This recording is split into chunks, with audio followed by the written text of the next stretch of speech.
The citizens of Heath, Texas are about to choose a new council member for Place 4, and both candidates are here in the bunker because it's that time again. Time for some straight talk. I'm Bunker Bob Steinhagen, and this is a special edition of The Bunker Bob Show.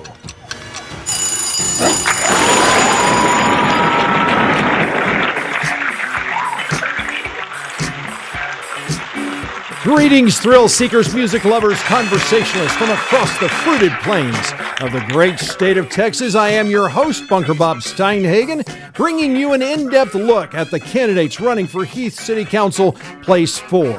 I'm grateful to have you watching today on the Bunker Cam via Rumble, YouTube, or Facebook, and welcome my podcast listeners who are out walking, driving in their cars, or wherever they're listening in via Spreaker, Spotify, Google Podcast, Apple Podcast, Deezer, iHeartRadio, Podchaser, or Podcast Addict, just to name a few. This is the fifth election season that I have held these forums, which provide candidates the opportunity to put their best foot forward, and is why, as I have always done, along with the invitation to participate, each candidate received a copy of the questions to help them decide if they want to participate, which also helps ensure that you'll only hear from serious candidates that are willing to answer hard questions. Now, rather than trying to cover countless questions that limit candidates to short-form answers, I focus on 10, including one that allows each candidate to speak to issues that may go unaddressed, all without time constraints so we can drill down on each issue. However, when a candidate goes especially long or meanders off topic, and sometimes they do, it will be edited down for time, while ensuring that key points remain. Through the magic of video, the illusion that both candidates are in studio at the same time is created, even though each candidate sat down with me for a one-on-one interview, which is edited together to make it look like they're together. This is why I will ask follow-up questions of one candidate but not the other, and why the candidates do not respond to one another's answers. In fact, the first time either candidate will have heard their opponent's responses will be at the time of this broadcast. Now, before we begin, I let each candidate know that they can re-answer or restate anything they say because the purpose of this forum is to allow them to be the best that they can be. Now, this is edited to alternate between who speaks first and last on each question, and to determine who I begin with, I ask each candidate to pick a number between 1 and 100. Yes, 37. All right. 90. 90? Oh my good. Hey, that's pretty darn good, Michelle. And since Michelle Thurgood came closest, I'll introduce her first. Now, Michelle and her husband of 30 years, Glenn, moved to Heath, Texas in 2012 with their 5 young children. Over the years, she has raised her children in Heath, where they attended Pullen Elementary School, Kane Middle School, and Rockwall Heath High School. 8 years ago, Michelle began volunteering with Dallas Area Child Protective Services as a photographer, helping to highlight children available for adoption through foster care. 6 years ago, she and Glenn became licensed foster parents with the state of Texas, and they have since fostered 8 babies. Wow, what a blessing. Thanks. Yeah, it has been a blessing. That's a tough thing. Foster care. A lot of kids, they just keep bouncing over and over again. Is that hard to say goodbye to a kid? Yes. Yeah. It's definitely the hardest part of fostering is, you become attached to them. And if you weren't attached, you're not doing the job right. Yeah. It's important for them to feel that love and attachment in a stable environment. That is the point of being a foster parent. So, of course, it's just natural to be very sad when they leave. Oh, my. Yeah, I can imagine. Well, 3 years ago, they adopted their 4th foster child, Hudson. So you couldn't say goodbye, huh? That was good. I like that. Well, I will say it was the only one we didn't have to say goodbye to. And if you don't have to say goodbye, we've always been of the heart to not say goodbye. So It was a pleasure and an honor to keep him and make him a member of our family. So I'm guessing the kids are out of the house? Yeah, I mean, you're five? The first five are all adults. Okay, yes, wow. yes. Mm-hmm. What do they think about all this? Well, I will say they were uncertain when we started the foster journey. Yeah. They've all since come around to seeing that this might seem crazy, but it is the way we've decided to do life. And they support that. 2 of my children have since married, and they have my oldest daughter Juliana and my son Trevor both have married, and they each have a grandson for us. Wow. And the unexpected surprise in having this little Hudson is that I think it's giving me a leg up on the favorite grandma. I bet it does. Because they call to talk to Uncle Hudson all the time. Oh, that's great. That is so neat. Coming to visit Grandma Thurgood is super fun when Hudson's there. Wow. How blessed you are. That's wonderful. Well, in this month, they'll be celebrating the first birthday of their 8th foster baby, whom they've been fostering since 2004, in June of 2024. 2 of their adult children are married, as you said, and each has added a grandson to the family. With a strong background in community engagement as Republican Precinct Chair, Michelle is deeply committed to ensuring that every voice is heard and valued within her community. Michelle, it's great to have you on the show today. Thanks. I do have to correct. I'm not the chair. I'm the chair captain. So the precinct chair made me one of her captains to help get out the vote. Okay. I have never heard precinct chair captain. Who is your precinct chair? Cindy Horn. Cindy Horn. Okay. Very good. All right. Well, very good. Well, let me introduce Mike McClard. For 37 years, Mike McClard has been a dedicated resident of Rockwall County, where for the last 27 years he has called Heath home. With a background as a former United States Air Force communications, navigation, satellite, avionics technician, that's quite a mouthful. Mike also serves as a veteran peer-to-peer member and consultant. Now, what do you do as a peer-to-peer member and consultant for veterans? That's a great question. I mean, for the last 4.5 years, is part of my giving back to the veterans of the local community. I help host a peer-to-peer group. And kind of consult on it and advise. What it really comes down to on that, Bob, is putting the individuals back, getting them better, but taking it back to when we were in basic training. We relied upon each and every one of our group, our team, to make sure that we all succeeded. So that's kind of what I've done for the last 4.5 years, is trying to help give back to those and get them a step up. Wow, fantastic. Well, as a lifelong Republican and engaged citizen, Mike has been a steadfast advocate for the citizens of Heath for over 2 decades. He is passionate about maintaining Heath's rule by design feel, I love that term, and is committed to focusing on continued water mitigation strategies, smart commercial development, and road solutions. Mike is a man of action, spearheading opposition to Perry Properties' proposal for a 110-tract home development by Toll Brothers on 158 acres, and will continue this fight as a tireless advocate to protect the property rights of citizens over developers. Well, Mike has been married to Yvette for almost 20 years, and they have 2 children, Marin, who attends TCU, and she's studying psychiatry, and Malin, 17, and is a senior at Rockwall Heath High School. Now, she wants to be a cardiovascular surgeon. Is that right? That's correct. Dang. Okay. Well, she'll be able to take care of mom and dad, won't she? That's someday? the plan, isn't it? Well, especially since it looks like she wants to go to Baylor. So, Yes. yeah, you're going to be you're going to be footing the bill for a while, aren't you? Man, that's not cheap. Now, Mike, as well as his girls, enjoy fishing and all things outdoor. Yvette, not so much. Not so much. I love it. Well, gardening is also very much part of their lifestyle and table, as they very much enjoy cooking.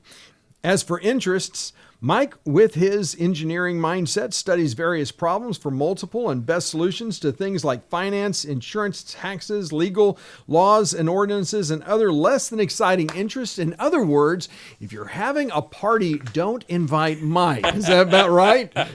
Yeah, it's pretty much about it. You engineers, you're all the same. Protector. There you go. That's right. Well, with that said, Mike saves his sense of humor more for speaking at multiple city city council meetings. Mike, it's great to have you here today. Oh, great to be here, Bob. I mean, it's an exciting time. Yeah. It really is. A lot of people are like, why, Mike, Well, and I think that dovetails well into the first question, which is, why are you running, Mike? Why are you running? That's the whole question, because like my friends and neighbors are like, why? And I'm like, it's not for a want. It's not for a need. I'm not looking for notoriety. I've enjoyed my 20-some years working as a political ninja, getting things done behind the scenes. But a city council member, once said, Mike, you're not a political ninja. You're a political bear.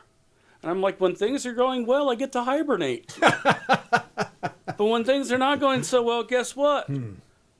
I wake up and I'm hungry. Hungry, And so we look at the reasons that it motivates me is there's a need in the sense of Heath has to maintain its path and its direction. And we went through a rough time back in 2017, and it's raising, its ugly head here, as we've seen with the Perry property. We're always going to be a target in Heath. Because, what builder wouldn't love to put a Kohl's in a Nordstrom community? And so... I like that. Yeah, that's an interesting way to put it. Yeah. And we look at it and we know that, we're a desirable neighborhood to be in. But I put forth the effort on my own without any appointment or council positions or anything like that to keep Heath defended, to, block walk, do whatever. And right now, as it looks like we need that help, and I'm willing to step up and step out of the shadows. Lord knows this is not a very high-paying position, But there's lots of eyes on you. Yeah. And so people are like, wow, you want to get in the spotlight? And I'm like, no, not really.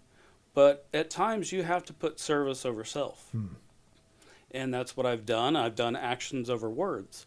A lot of people talk a good game about what they're going to do. I've done it. And I've done it in the past, and that's where I've had individuals ask me to run because I have shown that I can do it. Very good. Very good. Michelle? Yes, I am running for transparent leadership and accountable governance. And hopefully, I really, truly want to be a strong voice for the people. I am not running to speak my own mind, but I really want to understand the minds and the hearts of the citizens of Heath and represent them well. Very good. Thank you. Though the race for city council is technically a nonpartisan one, which political party best reflects your values and why? I already know which party you're affiliated with, but why? Why are you a Republican? Well, because I believe in small government, fiscal responsibility, and those are really important attributes to me, and obviously very applicable to city council, I think, as well. But I'm also very much pro-life. And my journey through foster care has only deepened that resolve that every life is precious, and all of these children, no matter how they were conceived, what diagnosis they have, they're all children of God, and they all have an intrinsic value that should be protected and honored and treasured. Yeah, and even though that's not an issue that you face on city council, it's great to know the value that you have. You're this is a friendly show for those of you who like-minded people like we are. So that's great. Yeah. Thank you for sharing that part. Absolutely. Thanks. I appreciate that. Mike, you've already kind of talked about the fact that you are a lifelong Republican, but why? Why? Really, I look at it, I look at the tenets of what is being an American. Less about the party in and of itself, but, I'm about freedoms. I'm about accountability. I'm also about you do unto others as you would have them do unto you. But when you look at a party, the representation of the Republican Party is one that still holds true the values of a representative republic. And then what you take in order to operate is essentially taken from the mouths of those that you represent. So when we look at the other party is more about what they can receive than it is about what they're having to sacrifice. And I think sacrifice is what really kind of peels the onion apart to look at what does it really make up? What's in your heart? I signed a blank check for the Air Force. Yeah, when you signed up in the Air Force, yeah. And so when I look at that, I'm a constitutionalist. The Republican Party more closely reflects that constitutionalism. That sacrifice, the ultimate sacrifice that I signed for, is what I still hold true today. And that service over self has only translated into more of my community operations and to protect my brothers and my sisters and my neighbors.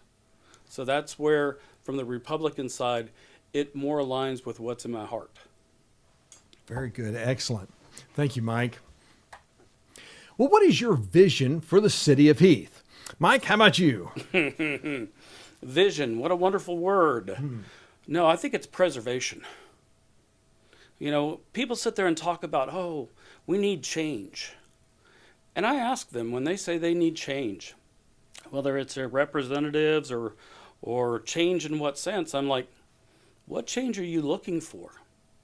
Are you looking for the change that happened in Forney, in Fate, Royce City, now happening in McClendon, Chisholm, Rockwall? Is that the change you're looking for? I beg you to go ahead and get on Zillow or Google and take a look at the maps and tell me what's different about our area versus all the surrounding. If that's the change you're looking for out there, then I'm probably not your candidate. But if you're looking to preserve and enhance what we have as this, you know, urban by design or rural by design aspect, I think we can do that, and we can do it very smart. And we can do it with a smart town center with boutique retail. We don't need to have a McDonald's and a Starbucks and a 7-Eleven on every corner of every community. You know, another city council member said, you know, don't Frisco my Heath. You know, and that resonates because, you know, we had an opportunity to move to Plano, to Frisco.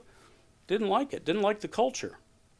What we have is very special in Heath, and I think the council since 2017 have done a great job in maintaining and preserving that. Yes, it takes work. It takes sacrifice. It takes having guts to stand up to large developers that are not there to the betterment of us citizens. So. Excellent. Michelle? Well, I love the city of Heath. That's why I live here, right? And I have loved raising my family here. I want to keep Heath a beautiful oasis in the Dallas Metroplex, not just today, but for tomorrow. And I think we're at a critical point within the Heath's growth in that the Dallas Metroplex is booming, and we are feeling the effects of it all around our city. Now, despite the growth, I want to make sure my son Hudson can ride his bicycle down the sidewalk and feel safe. I also want to be able to see the stars at night and enjoy that beautiful Texas sky. So I really feel like protecting that ambiance and the oasis that Heath has become within the Dallas Metroplex is of premier importance. We've done a lot of good things. The past council has put in a really strong comprehensive plan and architectural building standards that keep Heath very unique amongst all of the other cities within this area. And I support that 100%. We want to keep Heath unique. We want to keep those building standards high and that density low. So more of the same is really, really important in that regard. However, I do think we could do some improvements with regards to our water and the potholes that are very much a problem within our city right now. We have water shortages and restrictions continuously, which frustrate the citizens as they would very much like to water their lawns. And the potholes are not doing anyone's alignment on their cars any favor. And I got to tell you, I want both of those. I think the citizens of Heath deserve both of those to be improved. And I want to be a part of that. Very good. Excellent. Thank you.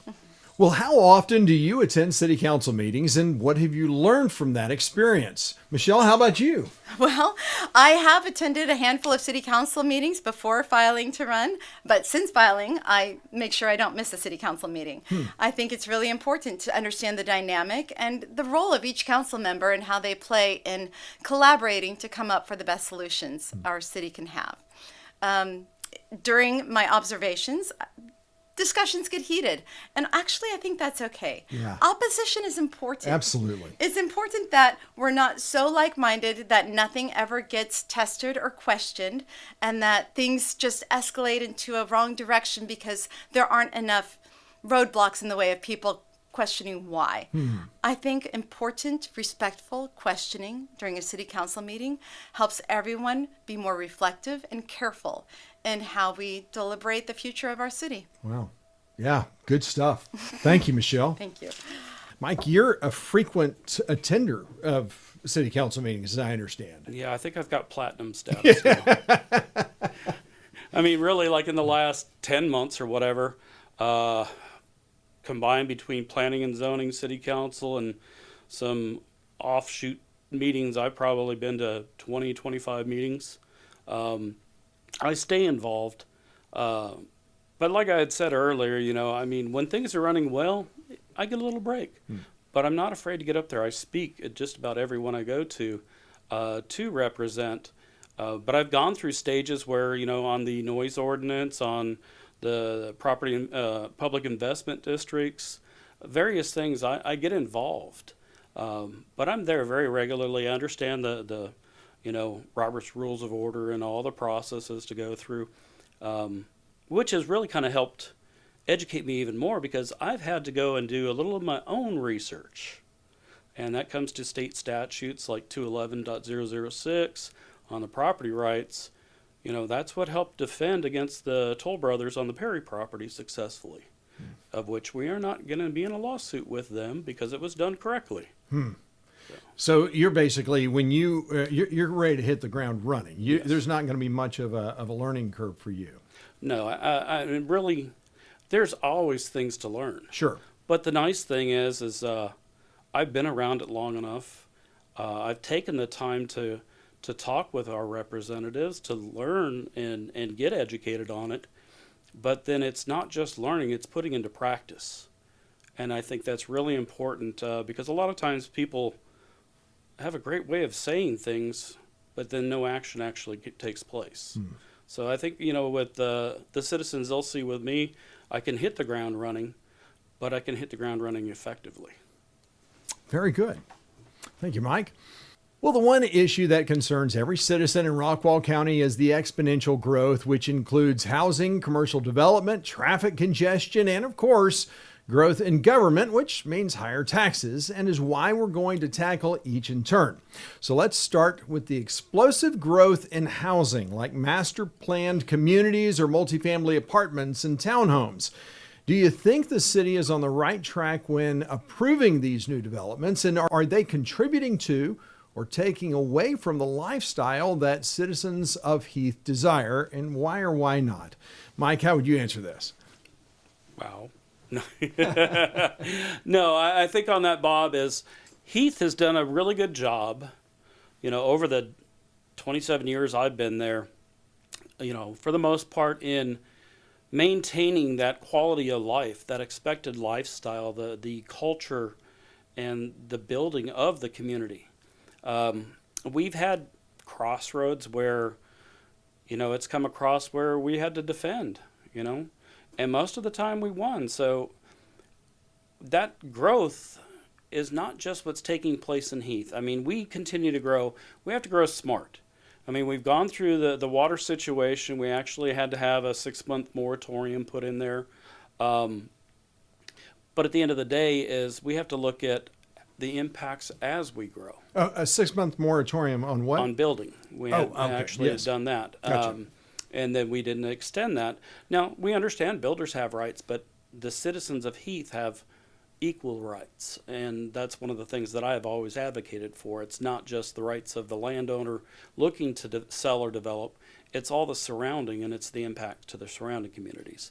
When we look at the density, we've kept our density very, very well in check, and we have the Master Comprehensive Plan from 2017.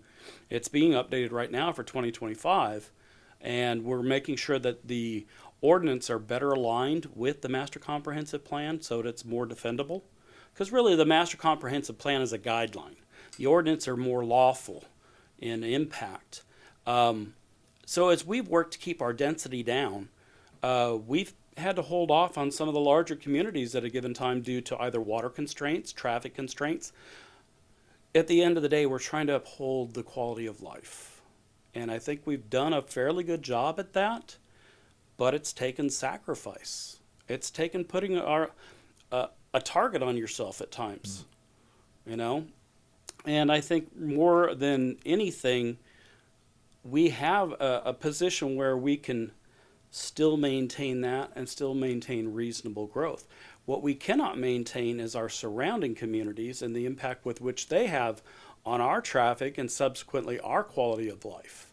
Now, the Heath Police Department has done an excellent job, whereas we are the 7th safest city in Texas. But as the high density surrounds us more and more, we're still at risk, you know? We have all of Forney coming through us and a lot of McClendon Chisholm and all of Terrell and all that are trying to cut through to George Bush.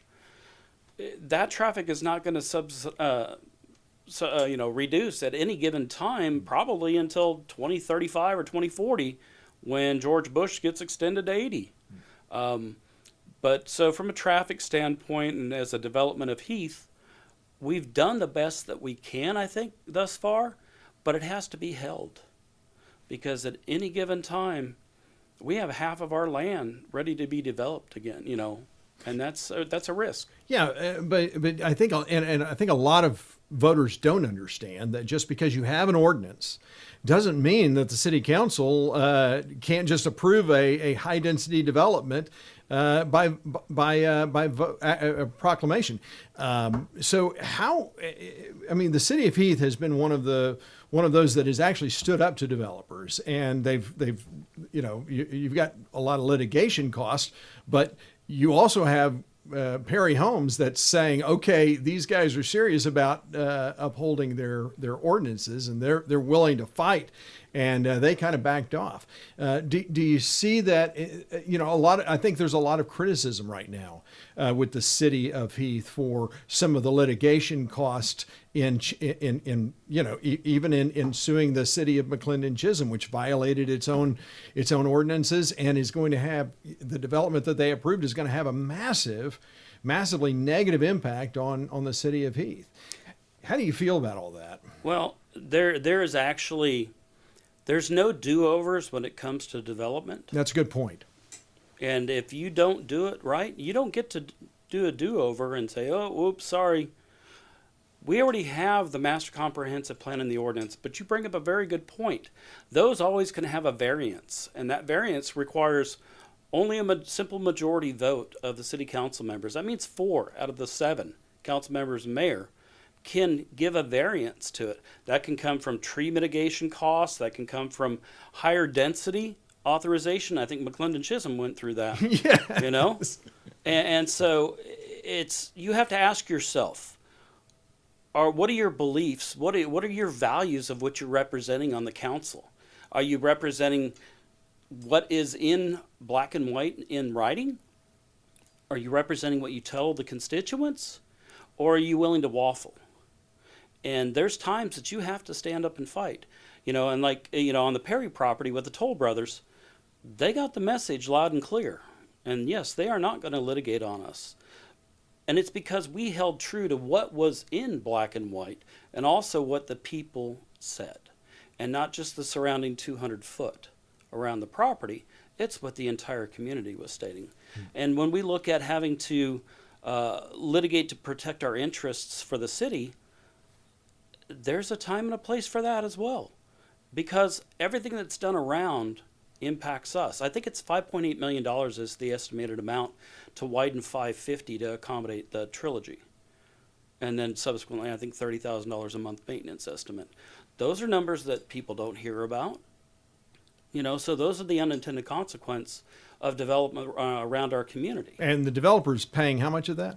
Yeah, exactly. Exactly. And so that leads me also to revert back on we'll talk about PIDs. We shouldn't be paying as property tax owners and paying to develop a property to get future tax revenue. Well, let me ask you, let's say that there's 1,000 developable acres and you put 1,000 homes, but those homes are bunched up in just little, 4 or 5 houses per acre. Where do you stand on that? Well, that's very similar to almost what the proposition was on the Perry property. They originally came back with an obsolete ordinance for a zoning change to half acre, and they were essentially going to do half acre lots, leave a lot more green space, but put the homes on half acre lots. Well, we had since 2017 Master Comprehensive Plan 1 acre of developable acre. I don't like the idea of squeezing the balloon to make the balloon look bigger on one end, right? It's still the same amount of hot air. Yeah. Good point. When we look at the way communities are built, there also needs to be taken into consideration what we have in the Master Comprehensive Plan and the ordinances: green space, trails. There were 2 ordinances that were updated back at the end of October. One actually put that all homes have to be within 800 feet of a trailer park system. So additionally, when we look at, we don't want replication. Heath is unique in that most every home is a custom-built home.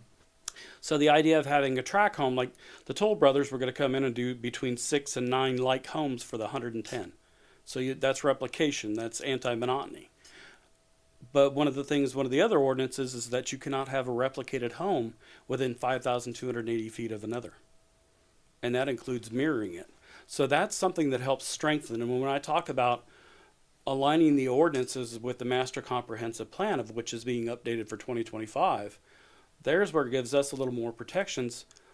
It reduces litigation opportunity, but it's not going to stop us from defending the citizens and what he should be.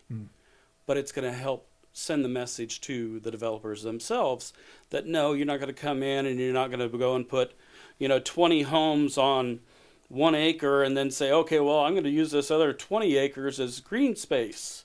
No, we have to work within the developed ideas. Very good. Michelle?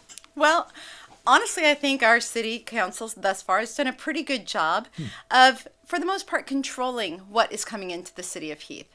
And like I have said already, totally support the comprehensive plan of the 1 acre per house development plan that's been put forth. And I think that will do a lot to preserve our city's character and a lot of the things that we value most about living in Heath, which includes just space. Yeah, one of the things that I'm hearing from Rockwall candidates is their comprehensive plan has 2 houses per acre. And it's not like Heath's, and they've reflected on Heath's and talked about how Heath's standard is 1 house per developable acre. So it's not just so if it's in a floodplain or things like that, it doesn't even count. Doesn't count. So do you like that part of it? Is that what you want to maintain and uphold? I do like that part of it. Yeah. Right. And I don't see any reason why we should change our comprehensive plan. It's something that has been voiced again and again by the people of Heath as wanting to keep and value within our city. So clearly the comprehensive plan, it seems like a good one, but city councils can go around that. Do you ever think that you would violate the comprehensive plan? The comprehensive plan? Yeah. I don't intend to. Yeah. I really think that if the city council wanted to compromise the comprehensive plan, yes, that needs to be very much open on social media in every way they can, like to have coffee with the city council, with the citizens, and have everyone voice. We would need to sell it to the people, and the people would need to agree for me to be like, okay, yes, let's go ahead and change something. But it really needs to come from the people. It doesn't need to be my decision. Very good. Well, study after study shows that tax incentives don't pay off in real economic gains, but that hasn't stopped municipalities from offering tax breaks or even using taxpayer dollars to fund infrastructure projects as a way to attract commercial development and certain businesses. Now, this, of course, puts government in the position of picking winners and losers on the backs of taxpayers. So where do you stand on this issue, and how should the city go about deciding when it's appropriate to use tax incentives like tax breaks or taxpayer-funded infrastructure projects to attract businesses and commercial development. Michelle? Well, Heath is such a desirable city. I don't even know why we're talking about needing tax incentives. Like, really, if I do think some important, smart commercial development would not be the worst thing for our city. The Tom Thumb has proven to be very popular, although there was a lot of hesitation. That was a big change for our city. And I'm not wanting to get anything, I am very selective about what I would want to put in our city. Yeah. I don't want just to open up the doors to anything. In fact, I only want to open up the doors to very select, high-end, nice things that would make our city more of a destination point for people because of the very awesome retail store that might be there, right? Yeah. So, but I don't know why we are looking at tax incentives for these things, as we're already in an attractive place to do business. And I think any business would be honored in my mind to work in our city. Yeah. So it sounds like you're not going to try to steal IKEA away from Rockwall. No. You're not going to do that? Okay. No. Just clarifying. No, I don't think I'll be doing that at all. Yeah. I didn't think you would. No. All right. Very good. Mike? Wow. Picking winners and losers. Yeah, that's where, it's no mystery how and where I stand on PIDs, public investment districts. That's why I fought so hard against the largest one that was proposed back in the day for all of us taxpayers to pay for the developer's infrastructure. That's not fair. We pay enough as taxes from individuals on our city and our county and ISD taxes, but when we look at using incentives from a government and the government themselves, okay, in our city itself, we have the HMBC and the HEDC, municipal and economic development corporations. Well, they get half of our tax revenue from our sales tax. So when we set that aside, that's quite a bit of money that's set aside. The other 1% of the sales tax goes to our general coffers. We have enough money inside of our city, under our city taxes, to run and operate our city very efficiently, very well. But when you look at other entities that are not a citizen voted in board, they are now able to go and authorize to try and incentivize companies and businesses to locate into Heath. Now, I'm not totally against that, but I need to have a little better insight and oversight over that because, for instance, on one of the businesses, they gave a $500,000 EDC grant. And then they said, you only have to pay back $250,000 of it at 2% of your gross receipts until that's repaid back. Well, that's picking a winner, if you will. Yes, it is. And, when we do that, we used actually $5 million of that through the EDC to purchase the 21 acres.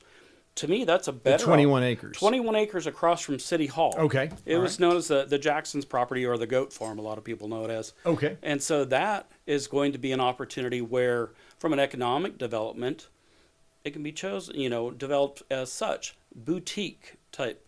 That's the way it's kind of envisioned.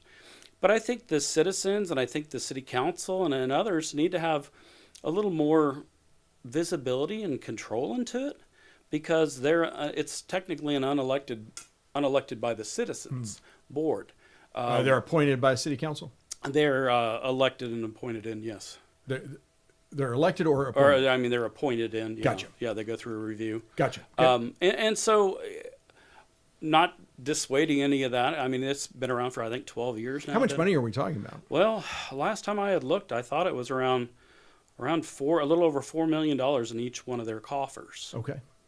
That's a lot. That's a lot of money. Yeah. And I think it was a $5 million spend on that goat farm. So, and I'm not to say that it wasn't a well-spent opportunity there to have control. Now, when we look at, the PIDs and everything else, when we look at spending of the government, it needs to be transparent, needs to be efficient. And we'll likely touch on that in a little bit before I get to my DOGE, Doge word. Okay. But I think there's a great opportunity for us to make sure that it's transparent to the citizens. Very good.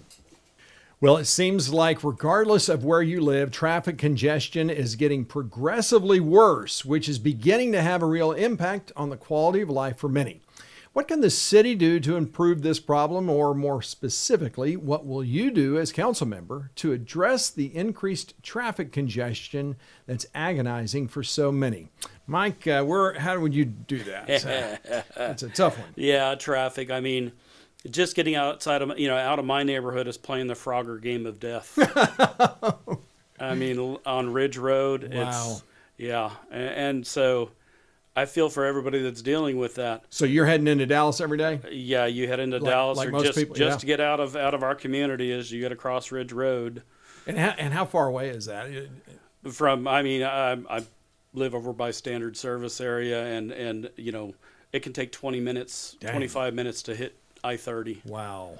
And so, yeah, we feel for it. I mean, having been here for so long, I've seen the progression.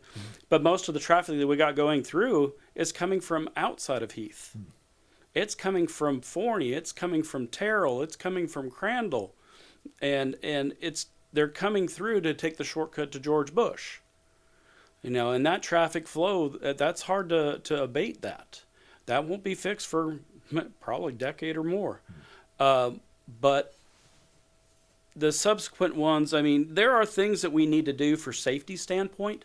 2 weeks ago was the support, clarification for support to TxDOT for the McDonald Road and FM 550 to try and put a light there. Now, I got up and I spoke. One of the things that I'd like to make sure is that when we work with TxDOT, we had done a study. September will be 2 years. You're allowed to study every 2 years on that. Is that they build it out as such to where it's already built out to the size that 550 is going to be. So in other words, you'll already have turnout lanes to McDonald and such. Build it as it's going to be and grow into it, It's like when you're buying clothes for your kids, or shoes, you don't buy them for the perfect fit. Yeah. At the start of the year, right?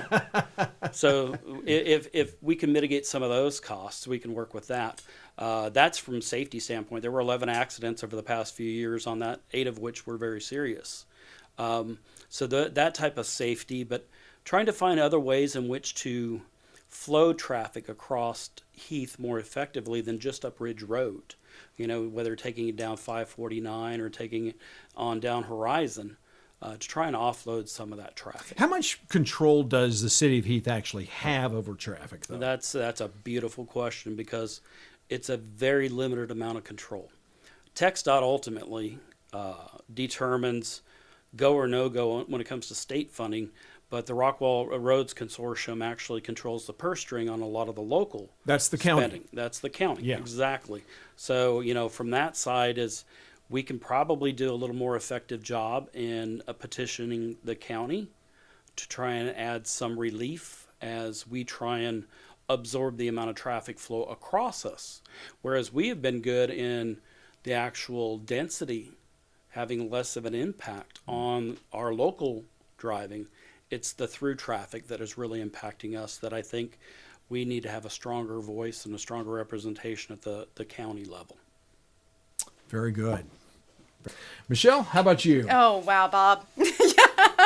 That's a big question, a loaded question for this mother of 5 children, 7 children, who've taught 5 of them how to drive. Wow, yeah. And teaching them all how to drive within the roads within our city limits has really given me an eye-opening experience to the different things that could definitely stand for improvement. Wow. And I've done a lot of research on this matter of different things we can do to improve the infrastructure within our city. For instance, I think refusing TxDOT funds to expand our FM roads is not putting the safety of the citizenry first. And I think that was a mistake in the past, and not one I think that I would have agreed with if I were on the council at the time. I looked at that kind of like a teenager who wanted to wear a tube top when the parent said actually a full shirt would keep you safer going to this event. we're kind of a rebellious teenager if we feel like we don't need grown-up roads because our parent TxDOT says, actually you do. It's what will keep your citizens safe. So I stand firmly on the grounds of we cannot compromise on our streets. We just can't. I don't think it's responsible. And beyond that, I've looked at some other things. As I've been door knocking and talking to the citizens of Heath, I met a constituent who lives in the Providence neighborhood. And she has 2 teenagers, and she's teaching them to drive. And if you know, the Providence neighborhood comes off of 549, and there is no turning lane going in or out of that neighborhood. And so it's a very fast-moving FM road. Yeah, it's a 2-lane road. It is. Yeah. It is. And so when you're merging, to go right or left, it can be very treacherous and dangerous. And it's extremely hard when you're in the passenger seat as a mother of a 16-year-old driving and having full control over that situation.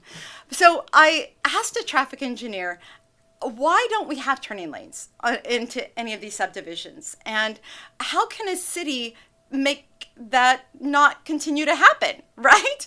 Like, how do we alleviate that? I don't see it in every city that way. And what this engineer suggested was that our city needed an ordinance where a developer, upon the application process for putting in a development, would need to provide the city with a traffic study.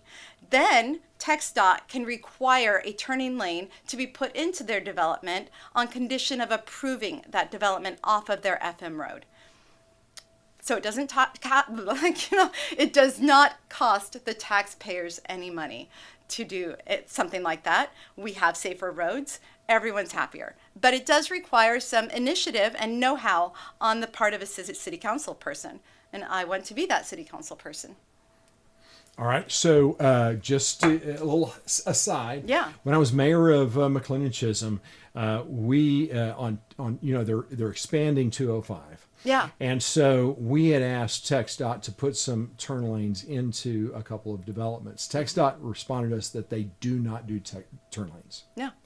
It would have to be paid for by the developer. Yep. Yeah. Okay. So is that what you're saying? You're saying that the developer pays and creates turn lanes Absolutely. Off of the state highway. Yeah. I'm with you. Okay. It was interesting because I actually asked a current city councilman about this, and they were unaware that the city had any authority to require a developer to do a turning lane off of a TxDOT road. And so to be clear, TxDOT doesn't want to pay for that turning lane, nor should they, right? But they actually do have power if the city is willing and able and insisting on them making it a condition of approving. The TxDOT does get to have a say, right? So you just need to collaborate with them. Very good. Excellent. Thank you very much. Yeah. Well, President Trump initiated the Department of Government Efficiency, or DOGE, which not only uncovered outrageous waste in our federal government, but also exposed an entirely new generation to the reality best articulated by President Reagan, who said that government is not the solution to our problems, government is the problem. So what is your philosophy about municipal government growth, and where do you draw the line between what constitutes an essential government service that warrants taxpayer funding and wasteful spending that should be prohibited? Michelle? Yeah. Well, the role of government is to serve and protect. And this means creating a safe environment for the public to live and thrive. So in order to do that, government does need to provide for infrastructure like safe roads and water. Both have been problematic, and I intend, like I've mentioned, to help come up with solutions for those problems for the city. And beyond that, essential services like medical and police. I'm proud to be in the 7th safest city in Texas, and I think we could be number 1. And I think it's awesome that we've done such a great job of keeping our citizenry safe, but there's room for improvement if we're not number 1. But I do want to give a round of applause to those police officers, the PD that help protect the city of Heath have been doing an outstanding job. Yeah. So that's where I believe our role as city council is, to just lay the foundation for the city to do what any good city with that great foundation will do, and that is to thrive. Excellent. Thank you very much. Mike, you wanted to talk about DOGE a little bit ago. Doge. It's not an ugly four-letter word. No, it's not, is it? And Ronald Reagan, one of my favorites, he also had less government is best government. That's right. When we look at essential services, I liken it back to reading, writing, arithmetic. What are the basics of the services that the city should be providing? Water, the utility infrastructure, sewer, things like that, roads, safe roads, repaired roads. Those are the necessities, and those are the things that we do have enough tax revenue from our actual city taxes that we pay. And people need to understand that that's more than enough to take care of what we have within our city. When we look at the efficiency, there's opportunity. There's opportunity in everybody's budget. We do it all the time. I got my finance degree, but I'm also the pocket protector guy, Yeah. And so we find, opportunities for savings all the time. Well, what do you do with that savings? You don't go out to eat with it all the time. Occasional splurge, but invest. Support. Because at the end of the day, that spend that's being done by the city is at the cost of the taxpayers. Well, what does that mean? That means that's money out of their mouth and off their plate. And so that's where we have to look from an efficiency standpoint, how we use services. Are we getting the most effective services? Well, I'll give you an example. North Texas Municipal Water District, that's our current one and only supplier, right? And that's a pass-through through Rockwall. So we're looking, to do water wells. We got one in construction right now, but I think there's other opportunities where we can invest and not put all our eggs in one basket, but also find the most financially and fiduciarily responsible ways of support for the main services that are required. A government is not there to serve all needs and all wants. It's to serve the primary. So. Excellent. Well, property values have increased at such astronomical proportions that every city in Rockwall has continually lowered the municipal tax rate year after year while still increasing revenue. Under what circumstances would you support an increase to the city's tax rate, and would you support an increase for the next fiscal year? Mike? Taxes, my favorite. We sit there and we look at they're lowering tax rates, but the problem is the ad valorem tax, the assessment keeps going up and up. To me, that's squeezing the balloon and telling me that, we have less hot air. We still have the same hot air. You just shifted it, and then to say that, the standard homestead deduction is going to go from $100,000 to $140,000. Meanwhile, they're going to make sure that your home raises $100,000, exactly. So it's a net $60,000 on you. Yes, those are the numbers that I look at, and we sit there and try and make ends meet each and every day, and those taxes on there, the city, I would never support a tax increase until there's a full Doge done on it. I want to see what efficiencies we run. You can sit there and say, oh, no, we're running so totally efficient, but how many of us have had a gym membership that we forgot about? Yeah. And that's $40 a month, doing what? Yeah. Well, the government is much the same way, only they have less oversight. A lot of times they're not the ones that's writing the check at the end of the month or looking at the actual credit card statement. So there is opportunity there long before we ever look at any type of a tax increase. Very good. Excellent. Michelle? Well, I sure wouldn't want to do that. I have no desire for myself to receive a tax hike, and I don't want to give it to anybody else either. Nobody likes a tax hike, and times are tough enough.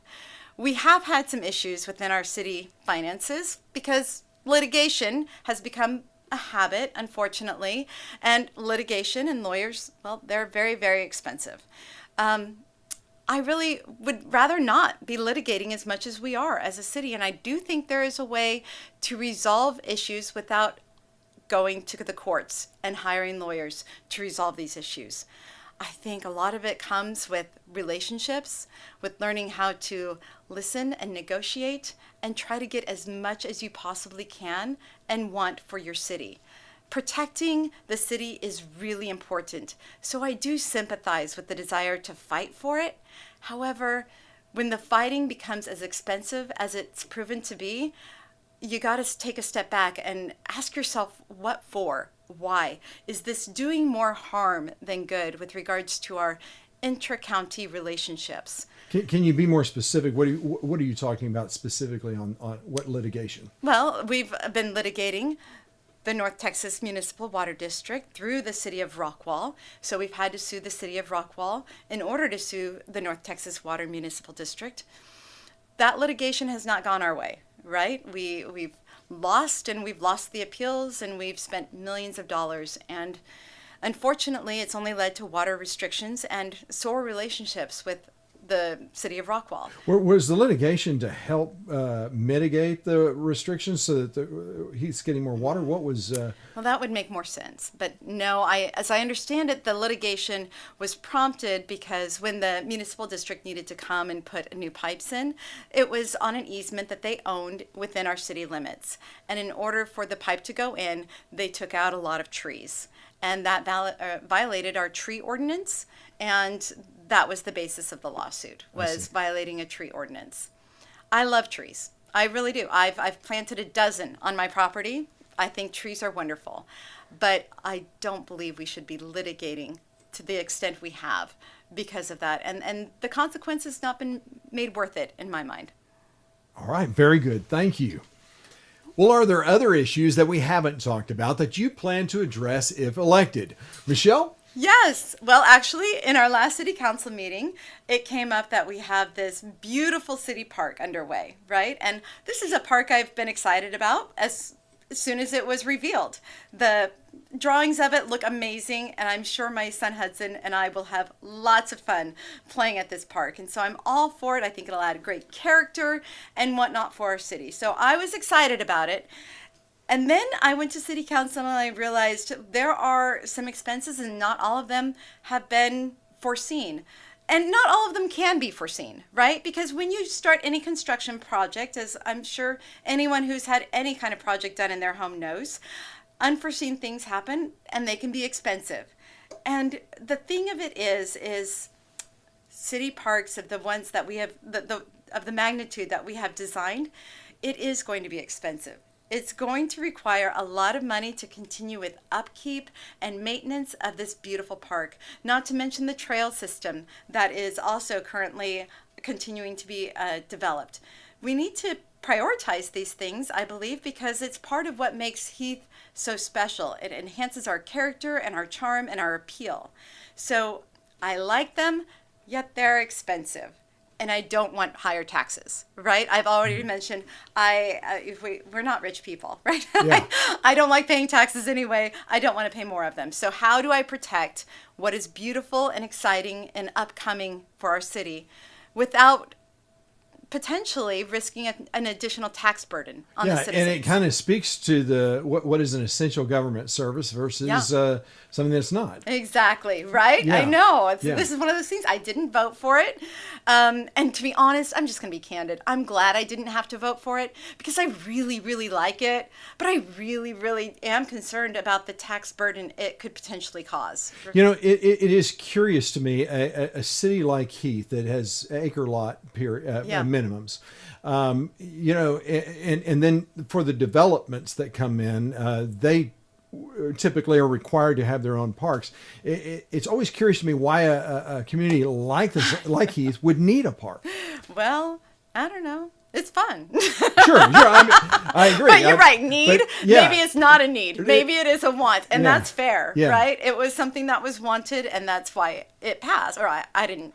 That is, it did pass, is what I'm saying. Okay. So it's there. It'll be a part of my obligation to take it on and see it to fruition as a city councilwoman and to help mitigate the cost of it. Gotcha. Right? And I am very cognizant of that burden. It will be a burden that I do intend to deal with. And I have given some thought to how that might be dealt with without raising my taxes.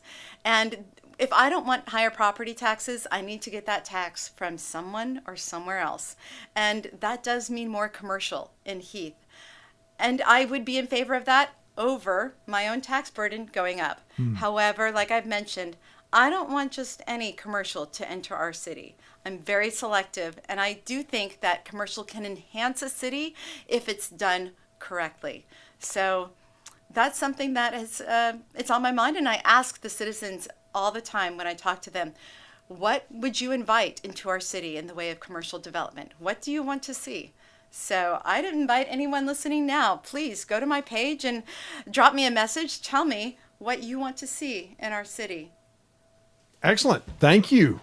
Mike, how about you? Oh, there's always a list. Yeah. We touched on some of the water mitigation opportunities. I think there's something else that we can look at there. I know that, 3/4 of Heath now has the smart meters. I know that there was a big contention in the fines that were levied. Me being a constitutionalist, I still have question in regards to using the history that's reported in on those things as evidence against yourself. That's kind of a Fourth Amendment thing. And those fines were up to $2,000. Oh, wow. And so I think what we need to look at there is how do we incentivize, there are things Austin did like 8-10 years ago where they actually did rain catchment system incentives where they did tax abatements. And it incentivized people to go ahead and put that in, which you can use to fill your pool, do your garden, do your yard with those rain catchment systems to offset the city water needs. We're capped out right now at 6 million gallons a day. Yeah. And that's why we were almost perpetually in water, restrictions throughout. Yeah. So there would be no restrictions on that. And you could even turn that into potable water, with proper filtration. But just looking at things like that, something else that, is kind of in the top of my mind is as we continue to grow Heath and we try and insulate and protect in that sense, I was part of the review of the 1,000-foot sexual offender ordinance back in the day. Sexual offender ordinance? Okay. Yeah, I think it was back in like 2006. And that's where I think John Radcliffe was still in there, Kim Dobbs was city secretary. And we went through and reviewed. And so within a school, public or private, public parks and churches, places of children's gathering, there's a 1,000-foot ordinance around there where no sexual offender can live. I think we need to look at properly enhancing that due to the fact that we have driven and we've grown in the sense of parks, more trail system.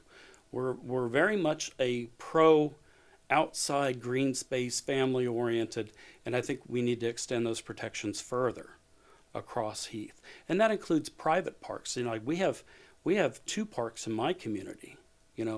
Buffalo Creek has parks, but they're not protected under the current ordinance the way it's written. It needs to include private parks as well as trails. All right. Well, very good. Well, now is your chance to tell voters why you are the best choice to be their representative on the Heath City Council. Mike McClard. Thank you, Bob. A lot of times we look in life and we say, oh, I'd like to have this done or I'd like to have that done. I think one of the biggest things is what I've learned in life is if you want something done, you do it. And I hear a lot of words, and I hear a lot of words from candidates. I hear a lot of words from friends and neighbors. But at the end of the day, it needs to be actions over words. You need to show that you've actually sacrificed, done things when you didn't have to. Those are the principles that guide me and it has allowed me to go ahead and do those actions over words along with my history of service over self. I want to make sure that individuals know who they're voting for and what they bring. Because at the end of the day, when you're voting for a city council member, you're creating an all-star team. You cannot have all pitchers. You cannot have all, quarterbacks. It won't function. What do they really bring? What skills and what proof of skills and actions do they bring? That's why I'm running, because I know and I have shown that I can get things done. I can organize. I can make sure that Heath remains being Heath. And, that's where we have to make sure that we use our vote wisely and understand it's not a popularity contest, it's preservation. And I would really appreciate your vote. Thank you. Michelle Thurgood, take it away. Thank you so much, Bob. This has been a lot of fun. So, service to others has been the foundation of my entire life's work. Whether it was as a foster parent serving the children of Texas in foster care, the support I give to other foster families in our community, raising 7 children, 5 to adulthood in the city of Heath, Texas, I understand the importance of having in a city that promotes peace, stability, and prosperity for its citizens. It's really, really important to me, and that's why I'm stepping up to serve at this time. I can promise you, as your city representative, I will make sure your tax dollars are treated very conservatively. I am not looking to spend any money ever that's not necessary in order to keep our city thriving and a top-tier city within the Dallas Metroplex. I have conservative principles I will always apply to my governance. And I will also never forget to reach out to the community to make sure it's not my voice, but your voice that is being represented on Heath City Council. So that's what I'm about. That's why I'm asking for your vote. Please, let's go ahead and do this together. Michelle Thurgood for Heath City Council, Place 4. I would love to represent you, and I'd love to bring a bright future to Heath without so many potholes. As you can tell, both candidates truly desire to earn your vote. If you have more questions of them or wish to know more about their campaigns, I posted links to their websites and/or Facebook pages in the description of today's show. Early voting begins on Monday, April 22nd and goes through Tuesday, April 29th, with Election Day on Saturday, May 3rd. Now, you're watching this because you want to be an informed voter, so be sure to share the link to this program with your friends and neighbors who can vote in this race. So, until next time, I'm Bunker Bob Steinhagen, looking forward to seeing you at the polls. Blessings.